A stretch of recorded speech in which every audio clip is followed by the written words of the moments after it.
morning from the Durban ICC. We are about 2 hours away from the special official Category 2 funeral that has been accorded to the late former Minister Pravin Gordhan, a humanitarian, a freedom fighter, an anti-apartheid activist, a husband, a father, and a cherished friend to many, particularly here in KwaZulu-Natal.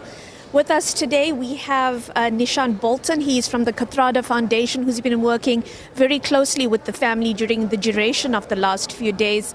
Mr. Balton, thank you for your time on SABC News. No, thanks for the opportunity.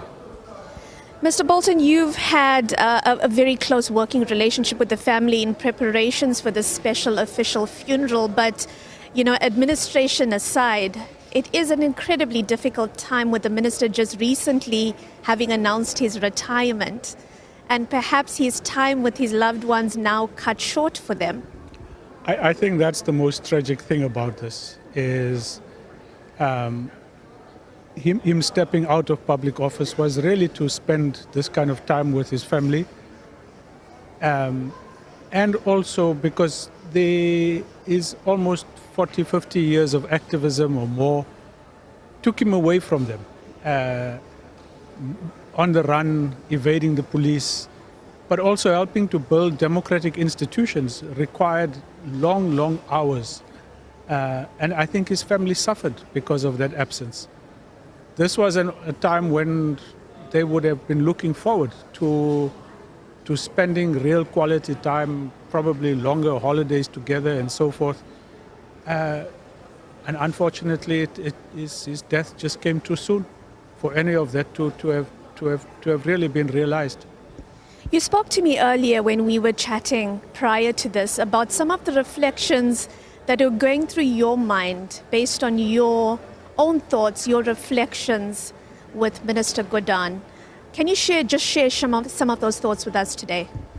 Well, the one thing I've really been thinking about is, had Pravin not done what he did, we would have had the Guptas still entrenched in the politics of our country. They would still have been involved with appointing ministers and running government from behind the scenes. And whatever our problems are today, they would have been 100 times worse had that come to be. I think Pravin rallying South Africans against state capture in a way that not only allowed us to connect the dots, but to also understand that those dots still need to be connected for the ongoing corruption and capture that exists in many parts of our country. And we will draw from the lessons about organizing people to confront these things, putting pressure on government, putting pressure on institutions for as long as is necessary.